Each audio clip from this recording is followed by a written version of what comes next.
Ako uzmemo u obzir okruženje evropskog okruženja, ako imamo u obzir da naše cijene postoji sve više evropske cijene, ako uzmemo u obzir da je prosječna plaća kod razvijenih zemalja u Europi 2-3 puta veća nego u Hrvatskoj. Ne govore evropski prosjek gdje smo uključeni i mi, i Rumunjska i Bugarska koji imaju niske plaće. I ako uzmete košaricu potrošnje i potrebe hrvatskog čovjeka, ispada da prosječna plaća u Hrvatskoj bi trebala biti oko 2000 eura. Samo ovisi o košarici, neki računaju da je to 1750, neki drugi računaju da je to 1250, ako uzmem prosjek bi bio neki, za prosječnog Hrvata bilo bi 2000 eura. Minimalna plaća bi trebala biti negdje oko 1000 eura, a visokoškolsko obrazovan čovjek sa 2 godine radnog staža ne bi smio imati manje od 3000. Tu ima jedna priča koju svi znamo, budući da je kod nas nestalo majstora, vodoinstalatera, električara i tako dalje.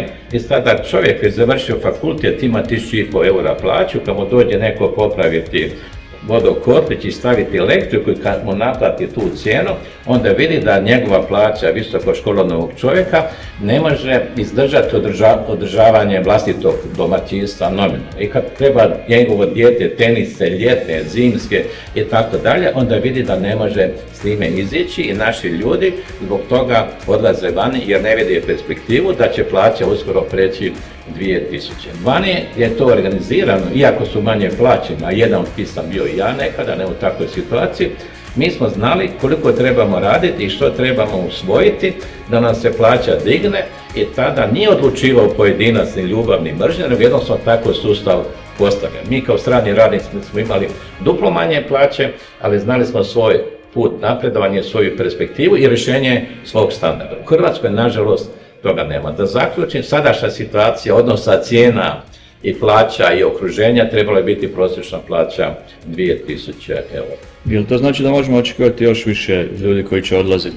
Da, zbog perspektive ljudi će odlaziti, zato ako to zamislimo fizički, nama je vodostaj na 2000, a nos nam je na 1300, a zapravo je negdje i 1000, tako da ljudi ti koji imaju život ispred sebe, nemaju perspektivu sa tom plaćom. Ne on da vole ili ne vole Hrvatsku, nego jednostavno tako.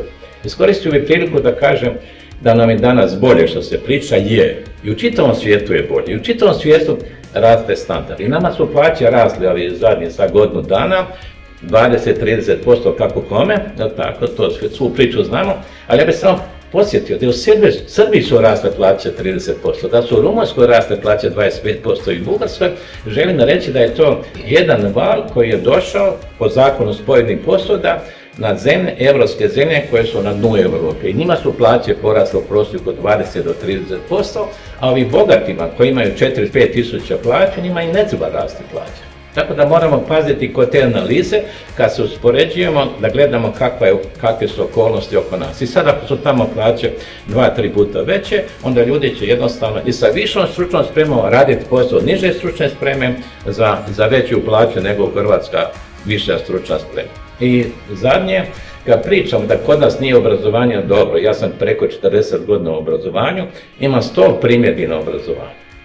Ali kad gledamo, isto obrazovan čovjek u Hrvatskoj ne može naći posao ili radi posao za 1000 eura, sa istim obrazovanjem i sa istim iskustvom, kao ode 300 km zapadnije ili sjevernije, radi za duplo veću plaću. To pokazuje da sustav nije efikasan, a ne da čovjek nije efikasan. I moramo se okrenuti sustavu, a ne pojedinačno napadati obrazovanje, ovo, ono i tako dalje. Tako da moramo pogledati istini u oči. Znači, naš čovjek je dobro obrazovan, ima iskustvo, ali sustav mu stavlja ograničenja da zaradi više. I zato moramo se posvetiti izgradnji i promjeni sustava. Nikog ne kriticiram, ja sam bio u svim dijelovima sustava, i u obrazovanju, i u vladi, i svih tih asocijacija.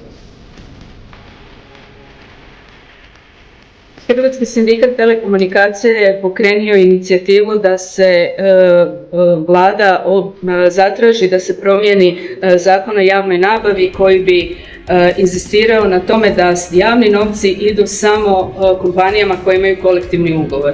Nažalost, od 3 telekom operatera koja postoje, imamo samo jedan kolektivni ugovor, mada pregovaramo kolektivne ugovore i to već dugi niz godina sa svim telekom operaterima. Ono što zabrinjava, da najbogatije telekomunikacijski sektor je najprofitabilniji sektor, a u njemu 25% radnika ima plaću ispod 1000 eura. To je daleko od dostojanstvene plaće.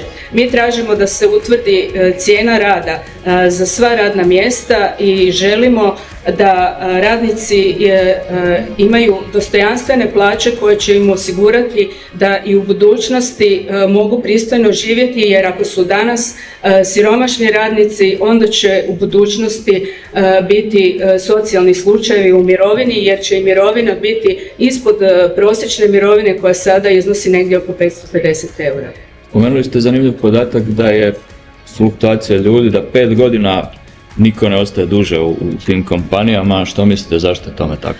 Strašno je velika fluktuacija iz razloga što plaće nisu adekvatne i to za sve pozicije radnih mjesta, ne samo za ove najniže plaćene, nego i za visoko obrazovane radnike koji su naravno zapošljiviji na tržištu rada i oni odlaze, tako da se trenutno preko 25% radnika u cijelom telekomunikacijskom sektoru ima manje od 5 godina radnog staža. I onaj podatak koliko od ukupnih prihoda odlazi na njihove plaće? Dakle, telekomunikacijski operateri daju samo između, može se reći u prosjeku, oko 10% na plaće radnika od ukupnih prihoda, što je apsolutno nedovoljno kada se uzme da je na razini gospodarstva taj iznos negdje oko 26%. Dakle, novca ima. Novca ima i mora se reći, novca ima, menadžment je jako dobro plaćen, do članova uprave koji dobivaju milijunske plaće, ali radnici koji su najmanje plaćeni, to jednostavno nije dostojno za život. Radnici u telekomunikacijama, da bi vi imali neku dostojanstvenu plaću, pretpostavlja se da možete si dići kredit i kupiti stan. To je apsolutno nemoguće, jer ovi radnici koji imaju plaću do 1000 eura, oni ne mogu na kredit kupiti bicikl, a kamoli stan. Dakle, ono što su ciljevi Europske unije, u kraćem periodu doći do 80% pokrivenosti kolektivnim ugovorima. Mi smo još daleko od toga, pogotovo u privatnom sektoru, i stoga, dakle, nas čeka veliki posao u idućem periodu. Što kažete na trenutačne cijene rada, kakav je izgled da u nekakvom kratkoročnom razdoblju to poboljšamo? A trenutno se razgovara i o iznosu iduće minimalne plaće, to je za 2025. godinu, i računamo nezavisni hrvatski sindikati svakako zahtijevaju njezino značajnije povećanje. Ono što također moramo, odnosno poslodavci moraju shvatiti da to nije dovoljno i da je potrebno podizati i sve niže i srednje plaće upravo kako bismo sačuvali naše radnike, a da oni primjerenu plaću ne traže u inozemstvu. U privatnom sektoru gdje radnici najviše gube? Navedite nam par primjera nedostojanstvenosti u tom sektoru. Pa teško je sad reći da ja ne bi neke industrije izvlačio, dakle od poslodavca do poslodavca su različiti primjeri, dakle neki pokušavaju čak i ako imaju manje uvjete poštivati, a neki gaze radnička prava, kao što vidimo, dakle mnoge moćne kompanije, iako dakle mogu dati puno više. Tako da imamo djelatnosti kao što je tekstilna i druge djelatnosti koje zaista muku muče kao takve i teško ime, ali nažalost imamo primjere, evo sad govorimo o telekomunikacijama gdje imamo jake i moćne kompanije, a koje opet nisu sklopile kolektivne ugovore i mogle bi puno više razvijati prava svojih radnika i biti vodič, dakle, našem napretku. Što konkretno ti kolektivni ugovori donose? Dajte nam malo. Kolektivni ugovor za početak je ugovor. Dakle, njime se ugovaraju nakon dijaloga između poslodavca i sindikata prava za sve radnike za idući period. On je različitog pravilnika o radu u kojem poslodavac može, dakle, svakako mijenjati razinu prava i radnik ne zna na čemu. Stoga je on jasna izjava razine prava, unapređenja prava radnika u idućem periodu kod tog poslodavca.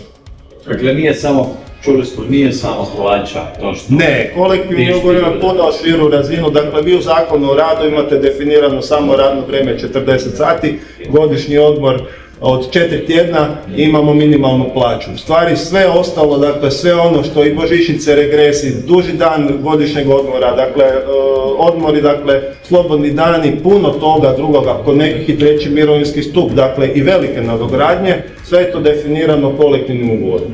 I koliko taj ugovor ima težinu? On ima izuzetno veliku težinu jer kad se potpiše na određen period, on je, kao što sam rekao, ugovor i poslodavac se obavezuje poštivati ta prava prema radnicima. Vezano za današnju temu o kojoj smo razgovarali, dostojanstven rad, Vlada Republike Hrvatske definitivno promiče kolektivno pregovaranje i smjeramo ka tome da s jednoga dana pokrivenost radnika kolektivnim ugovorima bude 80%, kao što zahtijevaju nove europske direktive. Trenutno je pokrivenost radnika u Hrvatskoj kolektivnim ugovorima 46,5%, s tim da moramo imati u vidu da veliki dio tome doprinosi javni sektor. Naravno, tu imamo i neke granske kolektivne ugovore koji su prošireni, takve želimo i dalje poticati i ono što je bitno reći, kolektivni ugovor je alat putem kojega radnici ostvaruju dodatna prava koja su veća od one minimalne razine koju im jamči Zakon o radu. Ali tamo ste spomenuli, bi poslodavci, ali ne bi u principu. Neki poslodavci lakše sjedaju za stol sa sindikatima i pregovaraju o tim dodatnim pravima, neki teže. Upravo zato će služiti taj akcijski plan kojega ćemo u narednom razdoblju pripremati zajedno sa našim socijalnim partnerima, dakle zajedno i sa sindikatima i sa poslodavcima, da bi se potakli i jedna i druga strana na kolektivno pregovaranje i dogovaranje takvih prava koja su, ponovno ponavljam, kvalitetnija i na jednom većem standardu, onog minimuma koji jamči zakon. Što definitivno doprinosi tome da radnici ostaju kod poslodavaca, da ne idu od njih, da imamo zapravo jedno konkurentnije gospodarstvo. A kad sjedite za stolom, na čemu se lome koplja? Mi još nismo počeli redovno sjediti za stolom s tim predstavnicima socijalnih partnera, tek smo dobili inicijative od njih na koji način bi taj akcijski plan trebao izgledati, tek ćemo sjesti na stol, tako da još se nisu počela lomiti koplja ako na to mislite, ali mislim da smo definitivno u današnje vrijeme na nekom zajedničkom tragu, jer veliki dio poslodavaca, jednako kao i sindikati, želi kolektivne ugovore iz prvenstvenog razloga što zapravo na taj način dolaze u jednu bolju poziciju zbog nedostatka radne snage, zadržavaju svoje radnike na radnim mjestima i privlače druge kvalitetne radnike. Rekli ste u Italiji 100%, ali ko zna kako se to ugovori. Postoji mogućnost da i ovih 80 naših posto bude ugovor radi ugovora. To ćemo vidjeti. Nas zapravo evropske direktive ne obvezuju na postizanje tog praga, nego nas obvezuju na to da potičemo poslodavce i sindikati da do tog praga dođu. Mi ćemo dati sve od sebe, akcijski plan je tek u početnoj fazi izrade, tako da imamo još cijelu godinu ispred sebe, ali nadamo se da će on prijeti.